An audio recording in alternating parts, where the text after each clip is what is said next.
कितनी हैरानी की बात है, जिस बात का ईरान को डर था वही हुआ, क्योंकि खामनेई का अभी मातम पूरा भी नहीं हुआ था कि ईरान के 80 ठिकानों पर अमेरिका के विनाशनाशक अटैक देखने को मिले।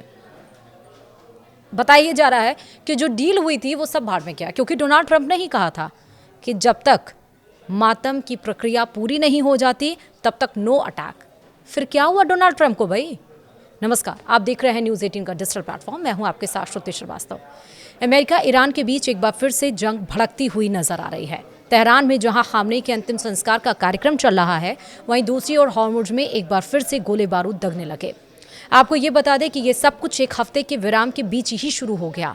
अमेरिका ने ईरान पर 2 हमले किए, एक तो हॉर्मुज़ में अटैक और दूसरा तेल पर रियायत की वापसी। बिल्कुल सही सुन रहा, विस्तार से समझिए। दरअसल अमेरिका ने बुधवार को ईरान पर बड़े सैन्य हमले किए। बुधवार यानी कि आज के दिन अमेरिकी सेना ने इन हमलों को शक्तिशाली बताया। अमेरिका कह रहा है कि स्ट्रेट ऑफ हॉर्मुज़ से गुजर रहे 3 व्यापारिक जहाज़ों पर हुए हमलों के जवाब में यह कार्रवाई की गई।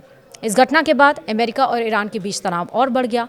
अमेरिकी सेंट्रल कमांड यानी कि सेंटॉम के मुताबिक ईरान ने रणनीतिक रूप से बेहद महत्वपूर्ण हॉर्मुज़ जलडमरू मध्य से गुजर रहे व्यावसायिक जहाज़ों को निशाना बनाया था।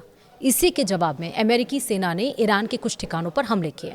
इन सैन्य हमलों से कुछ ही समय पहले अमेरिका ने ईरान को दी गई एक अस्थायी प्रतिबंध छूट भी वापस ले ली। इस छूट के तहत ईरान को जून में हुए समझौता ज्ञापन यानी कि MOU के आधार पर कच्चे तेल का उत्पादन, बिक्री और आपूर्ति करने की अनुमति मिली थी। यह छूट 21 अगस्त तक लागू रहने वाली थी, लेकिन अमेरिका ने इसे समय से पहले ही समाप्त कर दिया। अब क्या क्या हुआ है वो समझिए।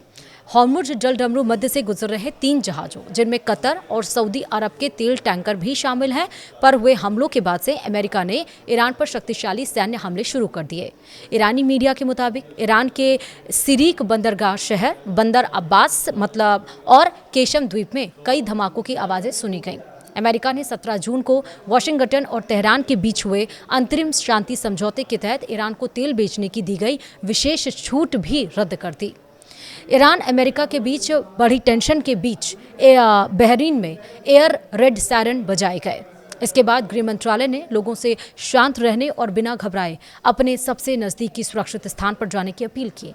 अधिकारियों का कहना है कि स्थिति पर लगातार नजर रखी जा रही है। अमेरिका का हमला हॉर्मुज़ जलडमरू मध्य वाणिज्यिक जहाज़ों पर हुए हमलों के जवाब में की गई। अमेरिका ने बताया है कि हमले में जिन लक्ष्यों को निशाना बनाया गया उनमें वायु रक्षा प्रणालियां, कमांड एवं कंट्रोल यानी कि C2 नेटवर्क, तटीय रडार, जहाज रोधी मिसाइलें और इस्लामिक रिवॉल्यूशनरी गार्ड कॉर्प्स की 60 से अधिक छोटी नौकाएं शामिल हैं। अंतर्राष्ट्रीय समुद्री व्यापार को खतरा पहचानने की ईरान की क्षमता को गंभीर रूप से कमजोर किया गया। हाल ही में मार्शल आइलैंड के ध्वज वाला तेल टैंकर MT AI रिकायत, सऊदी अरब का MT विडियान और लाइबेरिया के ध्वज वाला MT साइप्रस प्रॉस्पेरिटी निशाना बने थे।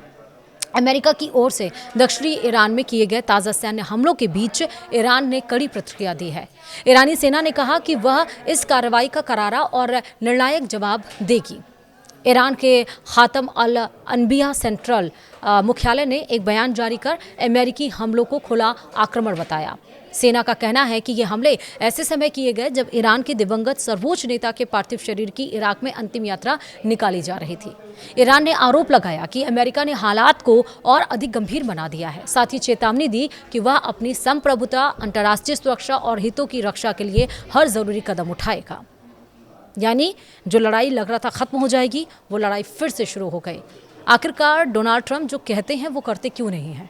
और ईरान जो कि पहले ना चुप था, आपको लग रहा है कि जब वादों को करके उससे मुकरा गया तो ईरान अब चुप रहेगा? बिल्कुल नहीं।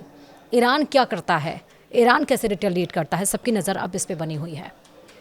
अपडेट्स जो भी आएंगे हम आपको फिर से बताएंगे। फिलहाल इस वीडियो में इतना ही।